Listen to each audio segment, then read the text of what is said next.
A routine visit to the bank takes an unexpected twist when a successful black businesswoman is left waiting for hours. But everything changes the moment the executives step through the door. What will Maya Johnson, a driven yet humble entrepreneur, do in the face of such blatant disrespect? And how will the bank react when the truth is seen by those in power? Stay with us to find out. And don't forget to comment where you're watching from. Like and subscribe for more thought-provoking stories. Maya straightened the sleeves of her jacket as she stepped confidently into the polished granite lobby of Horizon National Bank. Her heels echoed steadily against the gleaming floor, the sound of a woman who had fought hard for every step she took. Years of persistence and resilience had brought her to this moment, finalizing the funding for her newest venture, an inclusive housing project aimed at revitalizing the very neighborhood where she'd grown up.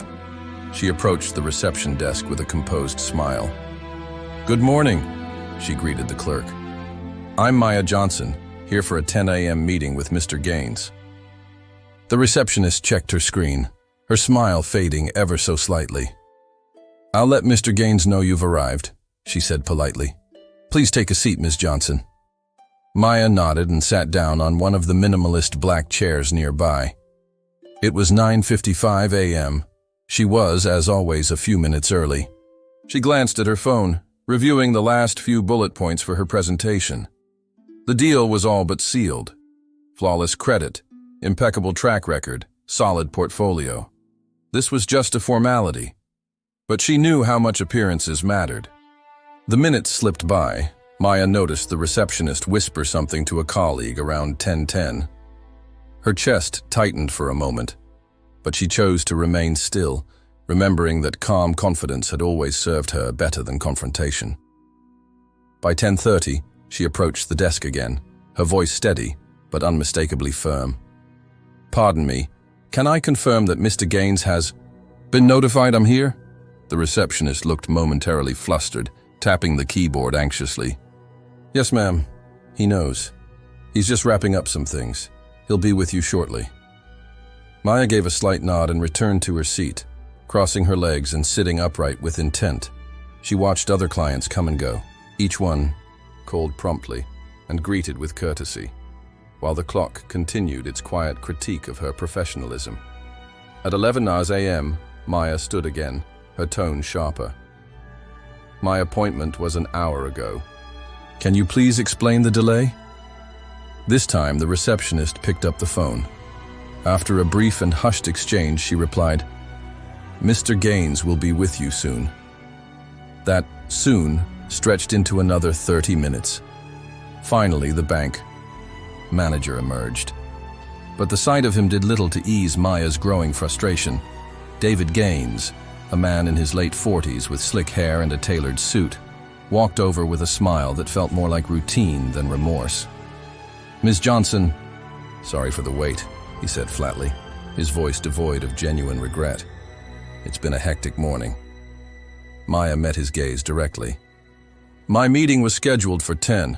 It's nearly noon. Let's move forward, shall we?" "Certainly," he replied, motioning toward his office. "This way." As they passed the rows of tellers, Maya couldn't ignore the subtle glances being exchanged among the staff. It was as if her very presence had disrupted the silent rhythm of the entire bank. Inside the manager's office, Mr. Gaines gestured toward the chair across from him, then took his time settling in, adjusting papers with an air that suggested she had nowhere better to be. Leaning back, he finally spoke. "So, Ms. Johnson, how can I assist you today?" Maya fought the urge to clench her fists. "I believe you're already aware.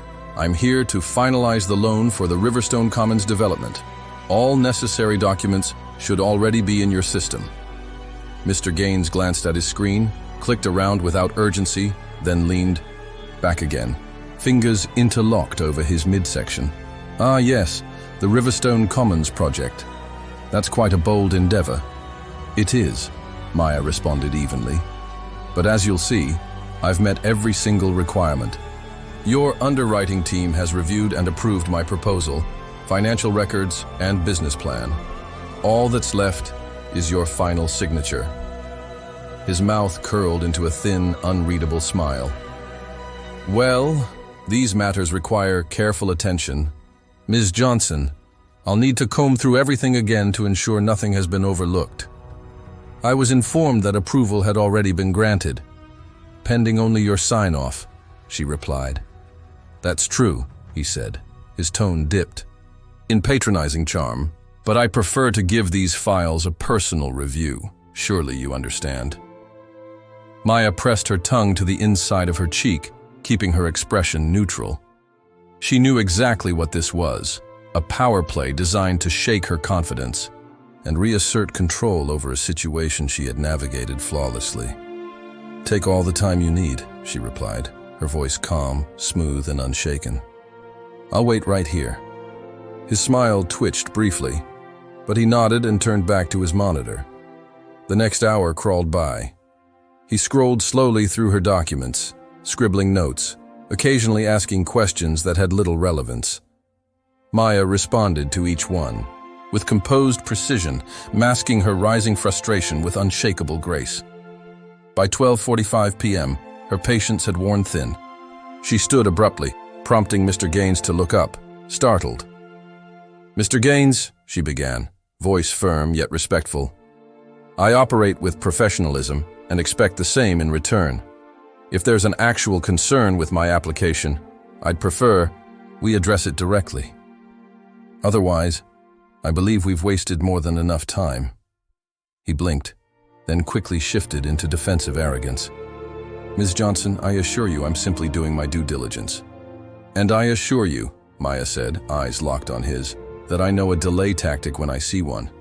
If my business isn't welcome here, I have no issue taking it elsewhere." Before he could formulate a reply, a knock at the door interrupted them.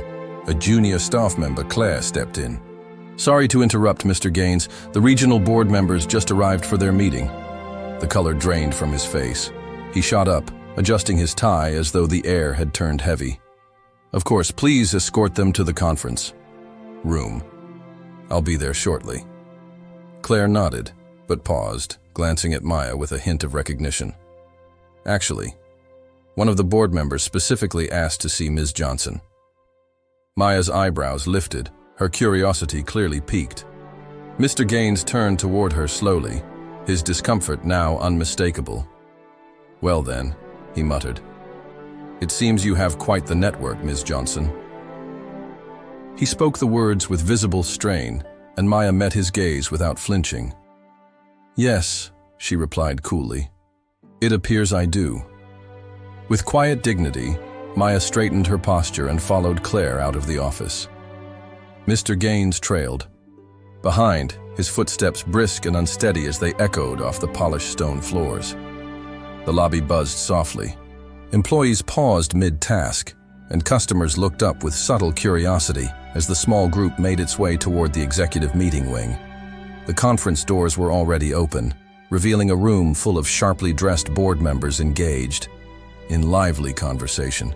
At the center stood Henry Caldwell, a tall man with salt and pepper hair and a presence that lit up the room.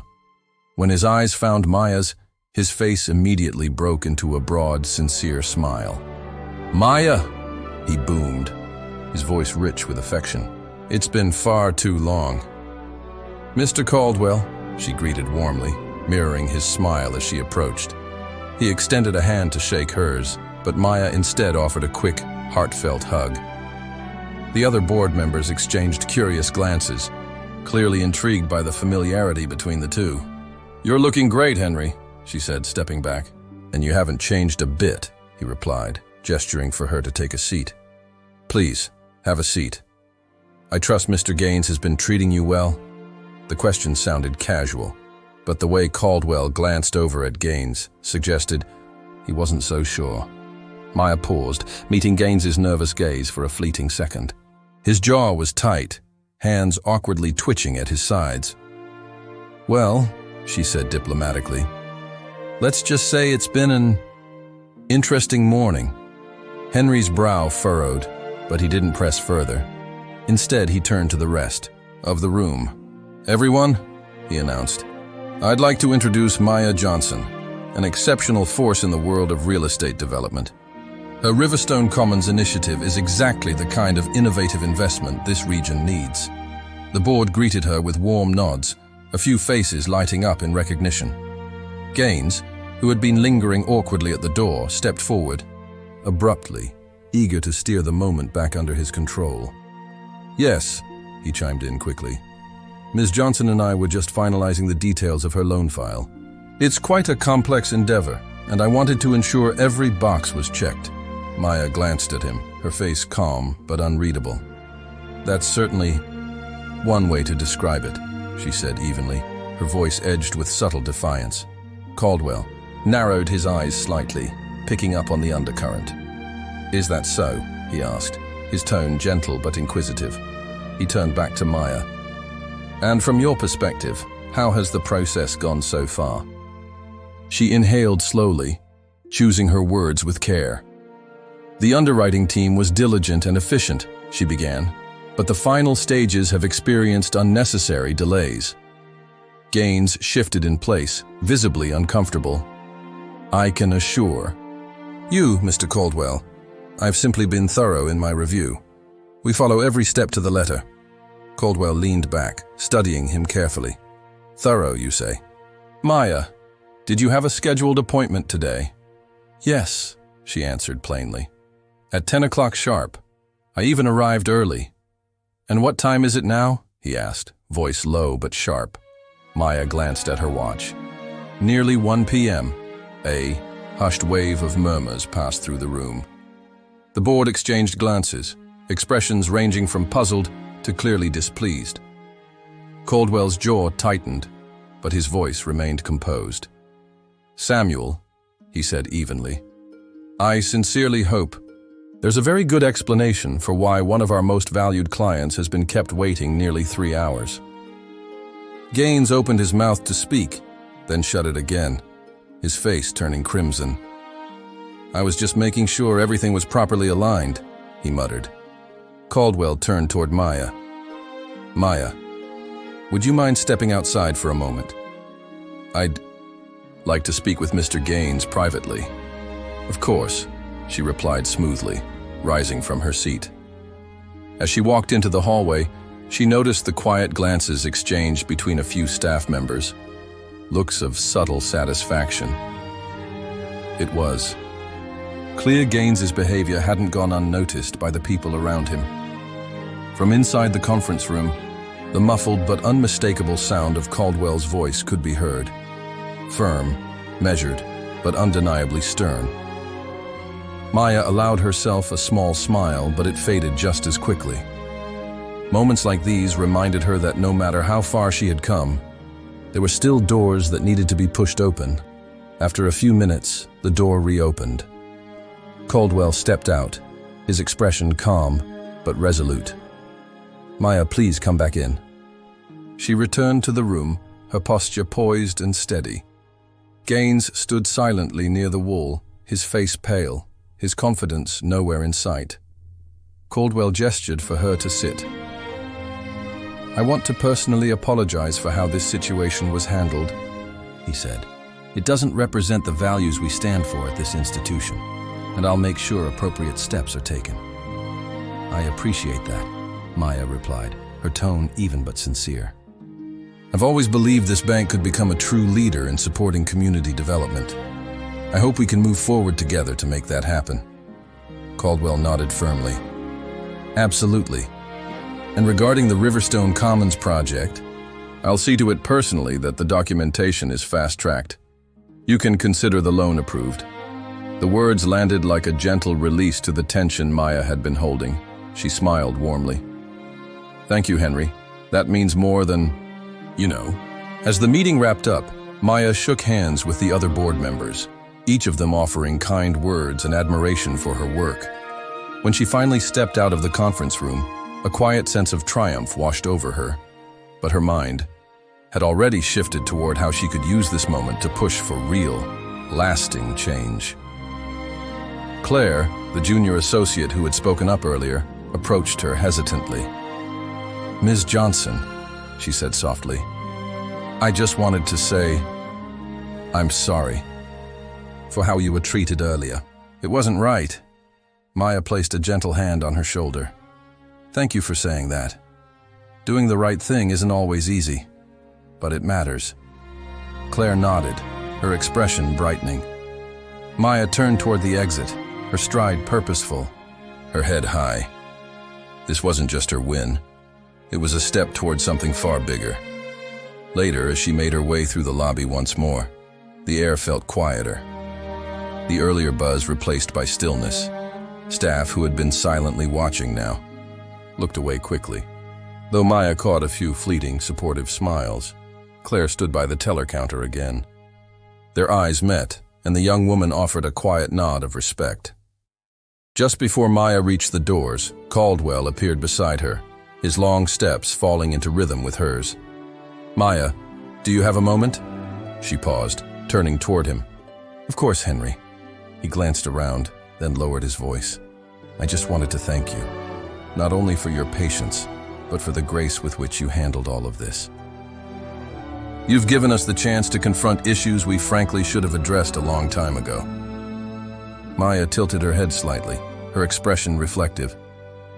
I appreciate that, Henry, but truthfully, I shouldn't have needed to be patient in the first place. This goes beyond today.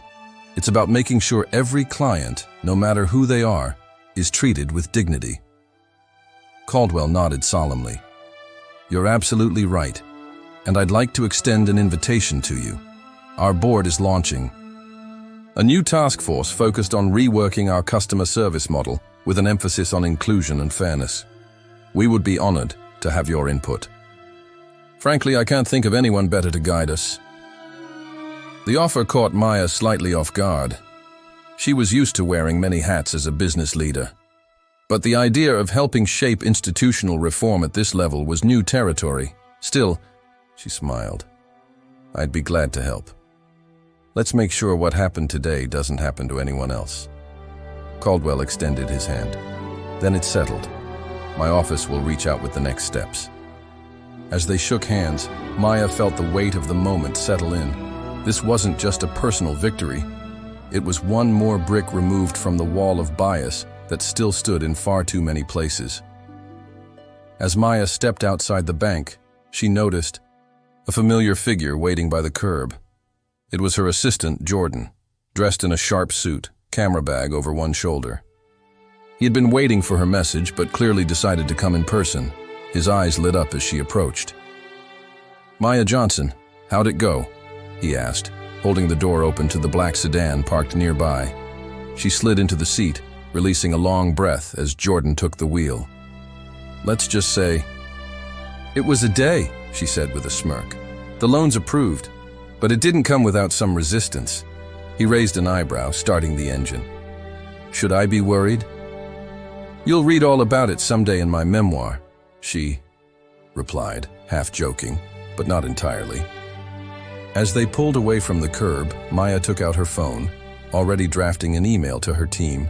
She wasn't about to let this experience sit idle. It was going to become a lesson, a catalyst. That evening, Maya stood before her staff in their vibrant downtown workspace. The Riverstone Commons initiative had united architects, designers, and neighborhood leaders, all focused on building homes that were affordable, but never lacking in dignity or design. The atmosphere buzzed with energy as Maya recounted what had happened. When I walked into that bank this morning, she began, I expected just another routine appointment. Instead, I was met with a reminder, a hard one, of the barriers we continue to face, not just as professionals, but as people of color. The room fell silent, her team hanging on every word. This isn't just about me, she continued, her voice strengthening. This is our struggle, and though today was a step forward, it's also a wake-up call. We can't just design better communities, we have to demand better systems. The room erupted into applause, followed by a flood of ideas, ways to fuse advocacy into their work. Maya felt a wave of pride. This was the ripple effect she had always envisioned. Meanwhile, back at Horizon National Bank, the impact of the day's events was already starting to unfold. Henry Caldwell convened an urgent meeting with the board and senior leadership to directly address what had occurred. The discussion was raw and honest. Caldwell laid out immediate steps to implement new policies ensuring all clients were treated fairly and without bias. Notably absent was Mr. Gaines, placed on immediate administrative leave, pending review of his conduct. By the end of the meeting, a unified determination had settled over the room. Caldwell's voice closed the session. With weight. This isn't about appearances. It's about integrity. And from this point on, we act accordingly. The following week, Maya received a formal letter of apology from the bank, along with an invitation to speak at their upcoming Equity and Inclusion Summit. While she appreciated the gesture, Maya knew real change wasn't about public statements. It would be built in policy, in uncomfortable conversations, in broken habits slowly rebuilt, in lives impacted. She found herself thinking of Claire, the junior associate who'd spoken up when it mattered. Maya made a note to reach out. People like Claire were the future, and Maya was determined to support them, to guide them, to make sure they had what they needed to grow. The next time Maya walked into Horizon National Bank, it wasn't for a loan. It was for the task force's very first meeting. Claire greeted her at the door, her face lit with pride. "Ms. Johnson, we're honored to have you with us." "The honor's mine," Maya said, gently placing a hand on her shoulder. "Let's get to work." As she stepped into the boardroom, the weight of what had happened weeks before was replaced by something else. Possibility. Purpose.